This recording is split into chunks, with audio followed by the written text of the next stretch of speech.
Hello, ladies and gentlemen. Welcome back to part 12 of my Commander the Great War Let's Play. We're into December of 1915. We've just nearly taken the last Serbian city, but it hasn't quite yet fallen. This is, as I said, part 12 of a Let's Play series. The war on the west is going okay. It's not going well, but I guess it's pretty close to historically accurate if we're going to care about that here in terms of where we're at. We've had a couple of nice successes against some French troops in the south and in the north, but all in all, the front is pretty stabilized. Similar situation in Turkey, or not Turkey, goodness, in Italy, where the Allies pushed us back initially, and we threw in some reinforcements and were able to stabilize the line. You can see here on the Western Front, we don't have enough money to bring all of our troops up to full strength, but we're holding the front pretty steadily. Meanwhile, we've got some battleships blocked up in Antwerp. I don't want to get those destroyed, so I'm going to leave those in port. And, on the Eastern Front, that's where the real worry is, as the Russians aren't that far from Berlin. So hopefully we can hold them out there.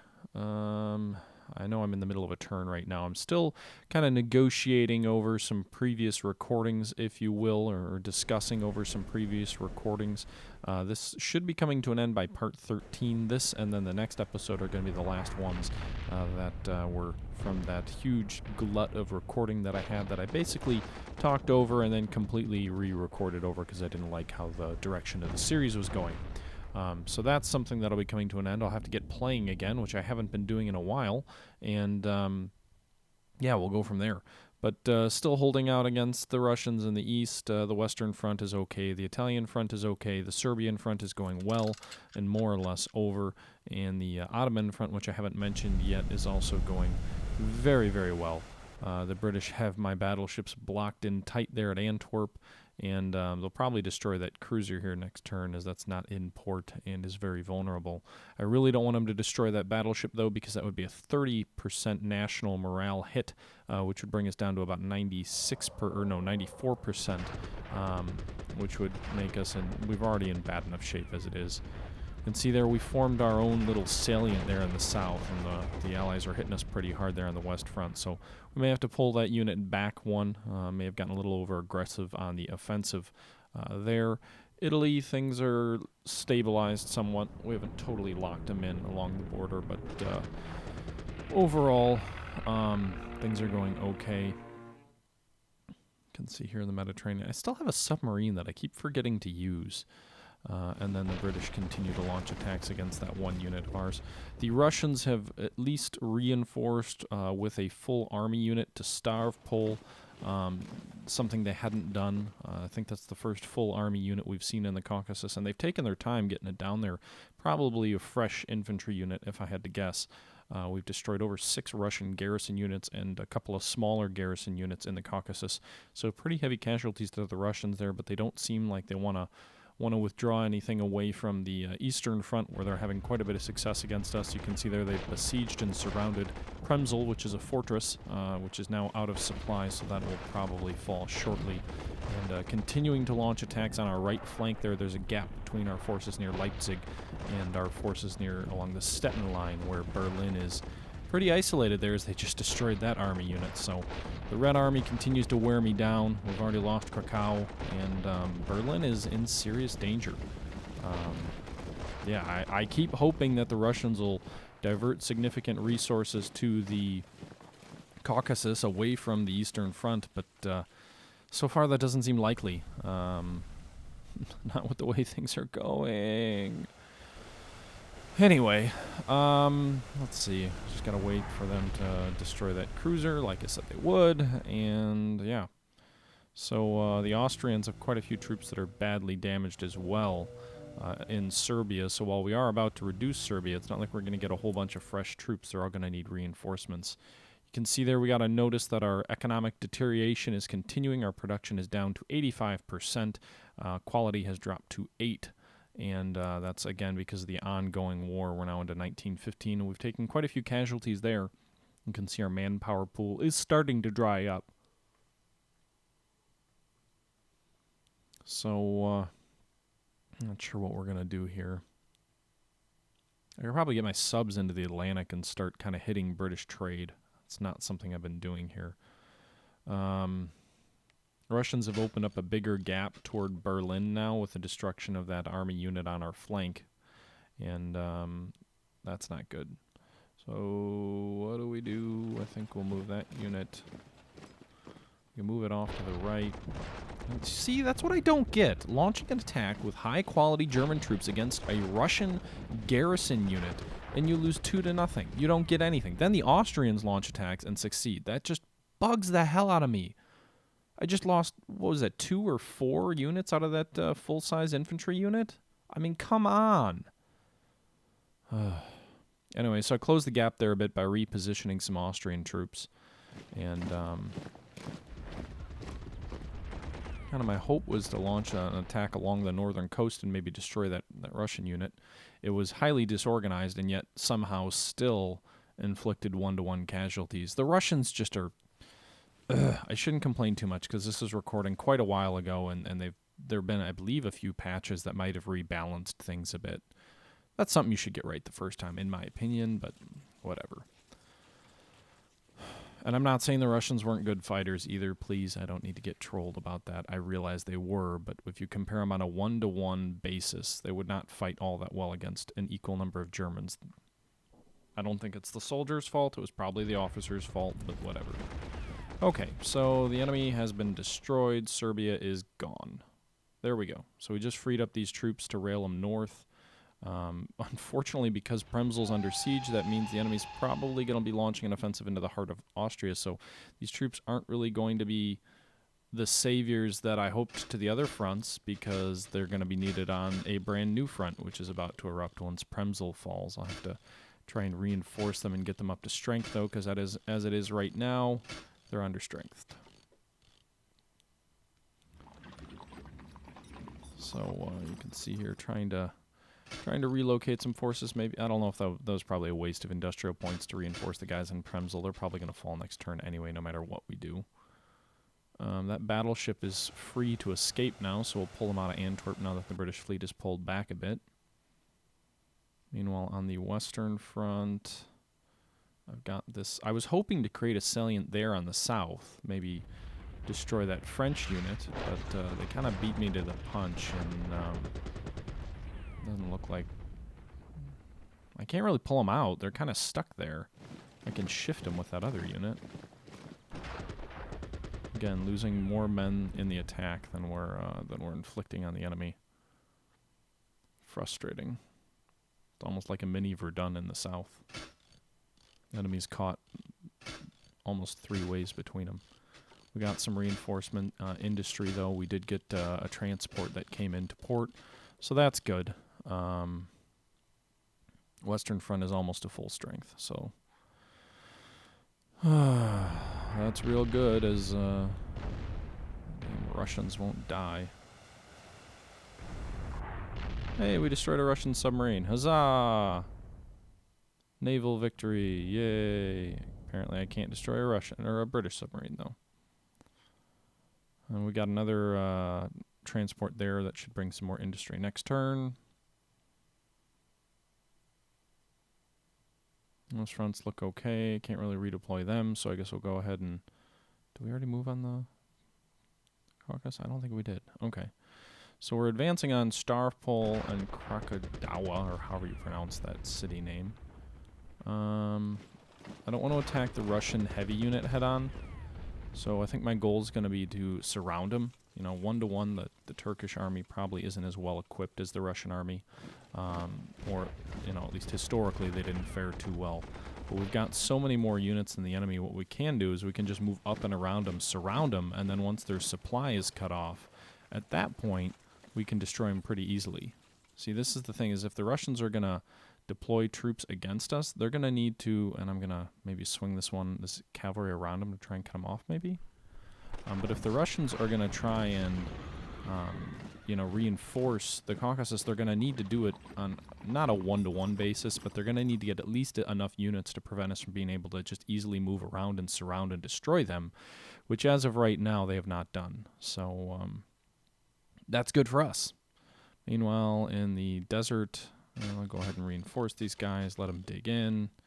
We kind of created our own little mini salient there where the 3 British units in the desert can all attack us simultaneously. But at least it's a distraction, I suppose. Move this here. Can bombard the Italians. There we go. Inflict some casualties. This has really become a war of attrition more than anything.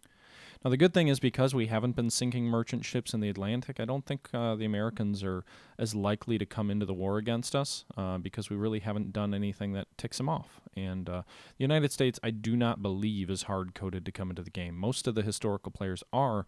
I think the United States, you've got to sink merchant ships that are coming into Britain and France to kind of recreate the historical circumstances, if you will.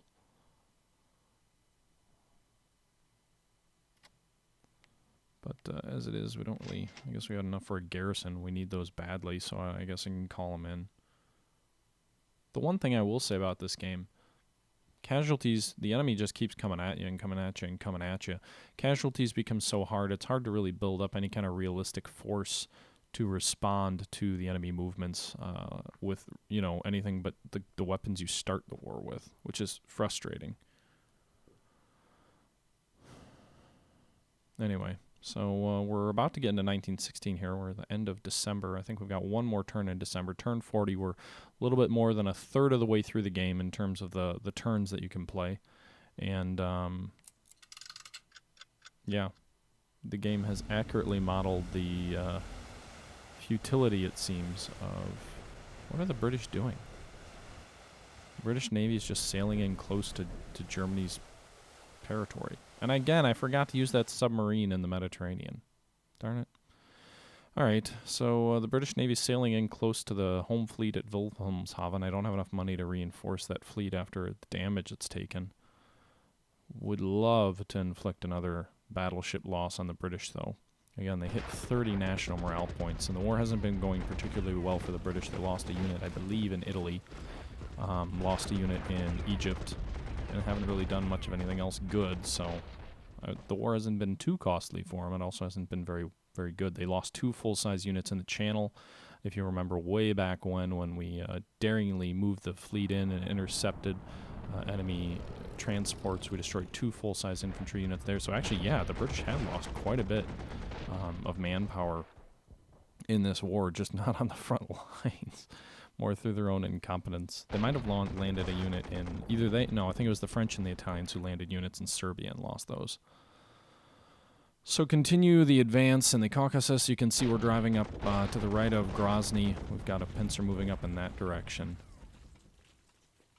The Russians have brought another unit down, so the plot thickens a bit there. You can see there's a garrison unit and a full-size infantry unit there. Still, I don't think it's enough to stop my offensive there. I think the Russians aren't taking us seriously enough. The problem is with the reduction of Danzig and soon Przemysl, the Russians are going to have a whole lot of forces that they can shift to the Caucasus without losing anything on their eastern front offensive, which is concerning. They could shift forces and still increase the offensive there. As you can see there, they're trying to exploit the gap between those 2 units of mine, one in Leipzig and one to the right of Leipzig. And they're attacking Leipzig directly as well. That'll open the gap up further and have me lose another one of Germany's key industrial cities. Leipzig, the site, interestingly enough, of the Battle of Nations during the War of, what was it, the War of the Sixth Coalition, the Seventh Coalition, something like that, as Przemysl now falls, where Napoleon was fighting basically all of Europe after the failed invasion of Russia. I think it was like 300,000 or 400,000. I think it was 300,000 Allied troops, which consisted of soldiers from the various German states, the Russians, the Austrians, the Prussians. I think the British had the Hanoverian Legion there. I could be wrong on that. And but not very many other troops.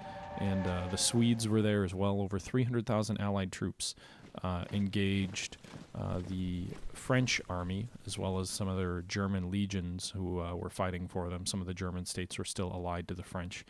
Had about 200,000 largely raw recruits after, again, Napoleon's army was mostly destroyed in the invasion of Russia just 2 years prior. In 1814 is when this battle was occurred. So you can see there the Bulgaria has gone to war on our side. So that's good for us. We get a decent number of troops here. We take a look. It says that Romania and Greece are still 15 plus turns away from coming to war. So we've got quite a few troops we can use to try and maybe reinforce Austria if Russia does come down south on us. I don't want to get them too far away, though, because they're going to have to be able to fight if the need arises. Meanwhile, here we took, we're kind of trying to flank Stavropol, where the Russians have brought in a few reinforcements. Let's see here, we're slowly surrounding. I don't know if we have enough troops to fully surround them. That cavalry should do a good job, though. Just swing north and around them and surround them that way.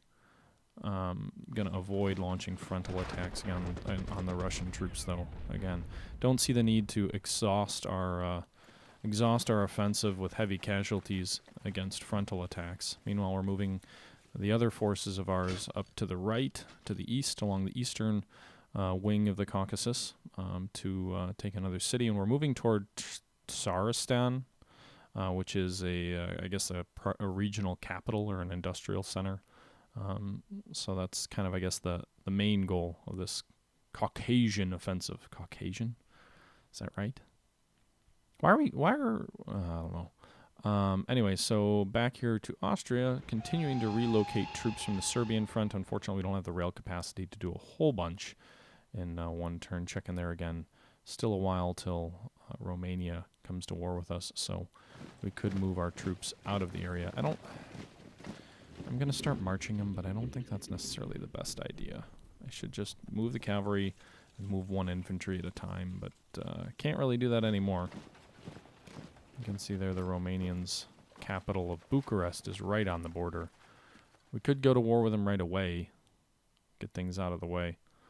But I think it'd be better to get some troops up in the north and then just kind of pincer them shut and crush them. But I don't think we're ready for that yet. I really need the troops on the... I just moved troops out of Constantinople? Apparently I did.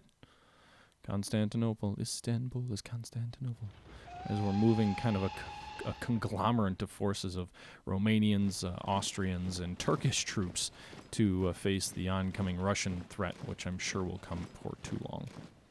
We could move them to defend Berlin as well. That might be the better idea.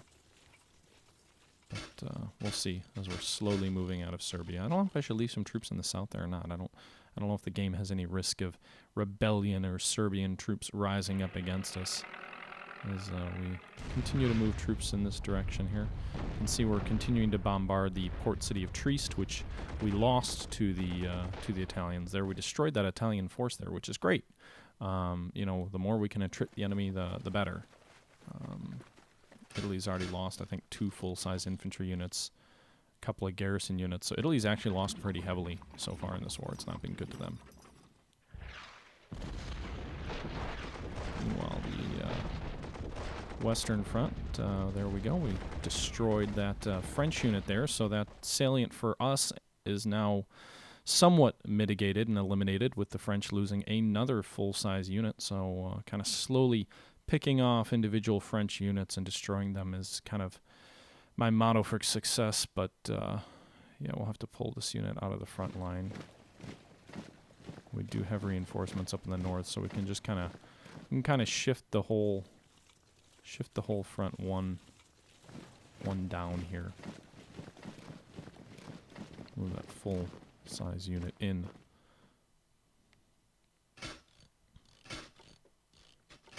Interesting that most of our success has been in the south, where there was historically very little success. Kind of recreating that Verdun salient almost, but on the opposite direction. So the war continues to go okay. We could probably pull one. I've got a garrison unit in Brussels, and I'm kind of keeping it there as a reserve in case the French launch a successful attack. But I really, realistically, probably should shift it to Berlin. You can see the Russians have broken through our lines there, and more or less turned our line, so that they could try and drive on Berlin. I don't know if they've got the the ability to. That'd be a very narrow corridor that they would advance against, but we certainly want to reduce it if we can. I think what we're going to have to do is try and pull our front line back towards Stettin. That'll shorten our line by 1 or 2 positions and allow us to maybe free up some more troops to be used elsewhere. So I think that's kind of the direction I'll have to go here.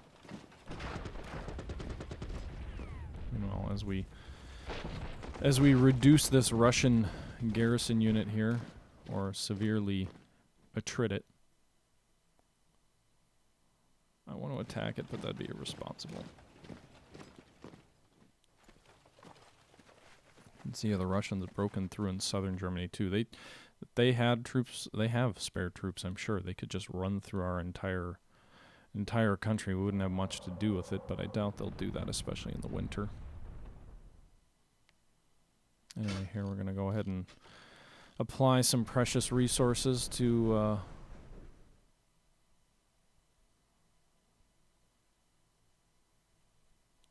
reinforcing some of our troops here.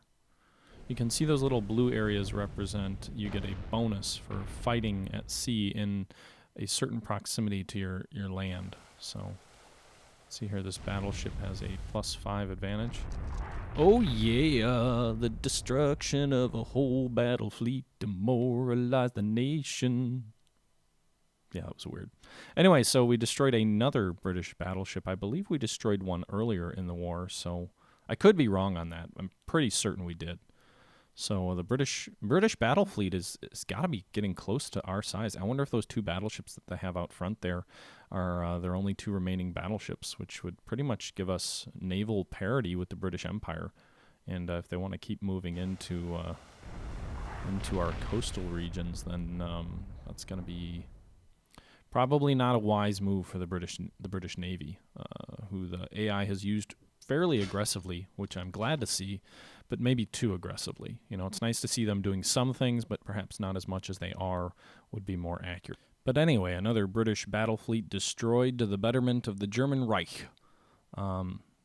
Is this the Second Reich? Is that what it would be? The First Reich, I think, is usually considered to be Barbarossa back in the Middle Ages, and then the Second Reich would be the German Empire, I assume, and then obviously the Third Reich would be Hitler's whole thing.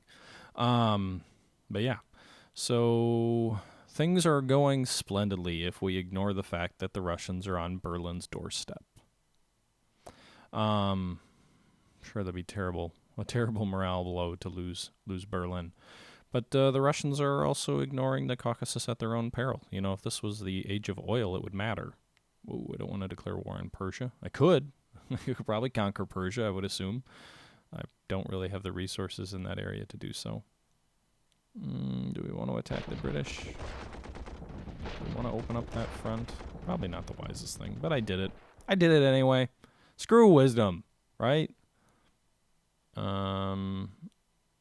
Okay. Could do that. I don't really want to launch an offensive in Egypt. I don't know what the British have against me, but I feel like they haven't deployed a whole lot of their own troops, so there really wouldn't be a wise decision to open up another front when maybe we don't need to. So, yeah, our 1915 offensive has kind of gone the reverse of history, as I mentioned in the last video here, as we're starting up of 1916 now. In 1915, historically, the Germans launched a series of offensives on the Eastern Front, which were very successful, and were about, you know, the Russians would cling on for a few more years, but those offensives really kind of took the heart out of the Russian army against the Germans for a while, and the main Russian advances and successes later in the war would be against the Austrians, which is no surprise. You can see here the French are launching quite a few attacks against almost along the entire front, interestingly enough. And that one unit of ours in the kind of the head of the pincer, if you will, is lost somewhat. Russian troops in the Caucasus are shifting. I would love to see them rail some troops away there. You know, the ironic thing is I wonder if Russia's own industrial malaise is going to prevent them from being able to effectively reinforce the Caucasus region to begin with. You know, this brilliant Turkish offensive might have limited strategic impacts because the Russians physically might not be able to reinforce reinforce the region there. As you can see, it looks like the French have raised an armored car unit. So good to see no tanks yet, but some armored cars being used there. Moving it into the area we destroyed that unit. It was kind of, we kind of destroyed that enemy in that pocket, but I didn't want to retake Trieste at all for fear of kind of getting our troops out of position. Would have been an unwise decision. Rather, best to let the enemy move their own troops in there and open up opportunity for ourselves to destroy another unit if they decide to move that in there. Interestingly enough, the only long-standing allied nation yet to see any kind of economic deterioration are the Turks, who have lost very few in the way of casualties. I think they started with 900 manpower. They're down to 830, so I think we get that kind of alert if we hit 800, which will happen, just not yet. And Berlin is exposed. Oh, boy. Yeah, Berlin looks like it's really going to fall very soon. That's not good. I need to get troops there fucking now. Hey, look, we inflicted more casualties on the Russians when they attacked us than they on us. That's a first. And we did it again! Hooray! Okay. Alright. The Russian steamroller continues. Berlin is in serious trouble. God damn it. As we move into January of 1916, what once looked like a slightly bright turn has become gloomy as the Russians have two of our units caught in a pincer and in bad shape. Got other units caught in, I don't know, just everything is bad. Everything is just bad right now. Bad, bad, bad. On the Eastern Front. Everything is fine everywhere else, but the Eastern Front, disastrous. The Constantinople Express. As a result of Bulgaria's entry into the war, the conquest of Serbian territory, Berlin can now transport troops back and forth. So what we probably should be doing is not worrying about transporting troops to help the Ottomans, but asking that the enemy, or that the Ottomans, transport some troops to Berlin.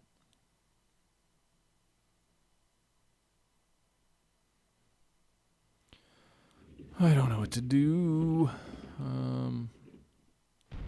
We can use up Austrian battleships' ammo by destroying armored cars. They also don't get a defensive bonus, so that's nice. Or I guess French armored cars. So that's the Italian front for you. The French front, we probably need to switch these troops here.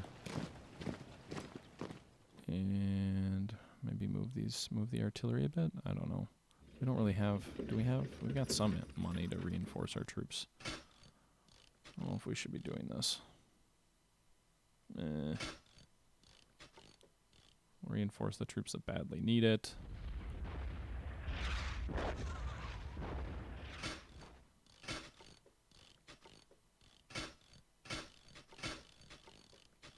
You know, this isn't very smart. I just reinforced everything now that I think about it and left nothing for the Eastern Front, which actually my troops are in okay health on the Eastern Front. There just are very few of them. So we're going to kind of pull out to a new line here that we formed. That worked. We now have a coherent line from Stettin along the rail line to Berlin. I think we need to pull these Austrians back. I didn't mean to use a train, but pull them back. So now we've got a straight... It's a thin line, but it's a constant or a contiguous line all the way from Stettin through Berlin to the east, to the east or west, south. I don't know what direction are we going, to the south of Leipzig, I guess. Looks like the British have pulled their fleet out, and that's good. So we'll go ahead and I'm moving the battleship out just so we can bring that transport in. Still in home waters, still gets the home waters bonus. And then maybe move some of these Bulgarian troops. Doesn't look like we can rail them into Germany directly. Same for the Turkish. So since we can't move them there directly, maybe we should form up and launch an offensive against Prague and maybe a counteroffensive there, or at least form a line here to defend northern Austria, because Budapest for far too long has been isolated here as we move troops out of Bulgaria. And then our Austrian troops also here in Serbia. It might just be easier to go to war with Bulgaria and Greece right now, just to crush them and then you know, free up those troops for something else. Doesn't look like we get any bonuses, though. Oh, we get a very small amount of industry from Serbia. Only 1 industrial point, but it's something, I guess, right? Meanwhile, on the Russian front, we can use this cavalry to sweep to the north and cut them off. Yes! Mother Russia, you will soon be surrounded. Holy cow, is that the most thin line ever. Like, yep, you're surrounded. There really are very few troops. We're just choking your supply points. Let's go ahead and bombard them with artillery, so if they do try and launch any counteroffensive against us, it's not terribly successful. Ooh, and that little attack went well. Good. So that Russian unit's been beaten up a little bit, so it should help prevent it from being able to break out. I think the Russian garrison unit to the north there may be able to break out, but we'll see. Meanwhile, we continue to launch to drive north along the eastern part of the Caucasus. So looks like the Russians have 2 more units that are bagged and about to be destroyed. That's good. That's good. That's always good. Meanwhile, we can keep moving on Tsaristan, which is that Stalingrad? Tsaristan? Stalingrad? Is that why they renamed it? It's kind of at the north of the Caucasus. It probably is. But yeah. Anyway, that's going to just about do it, folks. Berlin is somewhat in trouble. We've kind of reformed our lines temporarily, but we're in the last ditch defense of Berlin. Feels a lot more like a World War II game with the Russians just steadily pushing us back despite heavy losses. Meanwhile, the Caucasus, things are going well. I'm waiting for Russia to shift a huge amount of forces away, but they probably can't because of rail limitations. The Italian front is going okay. The West front is going okay. Everywhere is going fine except for the Eastern front near Berlin. So I guess we'll see how things play out there. But we're into 1916. We're a couple of turns in. It's turn 42 of 118 into January 20th of 1916. And until next time, this is the Historical Gamer saying thank you for watching, and I'm out.